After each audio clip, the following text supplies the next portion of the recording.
Tablet to, di ba? Oh, Kailan na po to? Hindi na matouch. hindi na magalaw nila, pero gumagalaw yan. Noon. Oh, Ngayon, wala na po. ayaw na nilang ano eh, kahit, Kahit anong pindot, din na talaga. wala.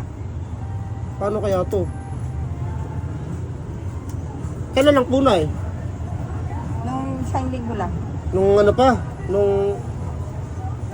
Oh, dito. 2024 pa to.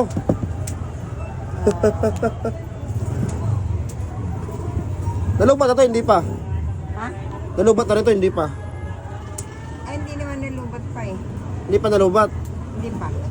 Tignan ko na yan, kaya mahal pa naman ang LCD nito. Gatong cellphone, ay tablet. Sa estimate mo magkano? Hmm? Siguro mga 5,000. Next time din nalang paayos. Wait lang, may gagawin muna ako kung may pwede ko itong maitulong sa sa'yo ha. Nialaruan lang kasi ano.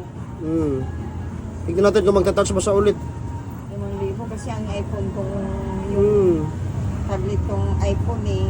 5,000 rin. Opo. Kasi sinira nung ano ko eh. Tignan ko mami kung ano, pwede itong gawa ng paraan na mapindot to ngayon na di naman natin papalitan ng LCD.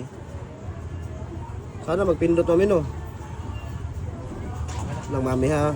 Ano sabi ko sa'yo? 300. Thank you. Si ma'am pala yung kahapon. Nagsiservice kasi si Mr. eh. Namamatay, hindi na mabuksan. Oh, mami, okay na, nag-touch na. Nagta-touch na ho. Tignan nyo. Bako, oh. Nagta-touch na ho ulit. Pwede na ulit paglaruan ng bata.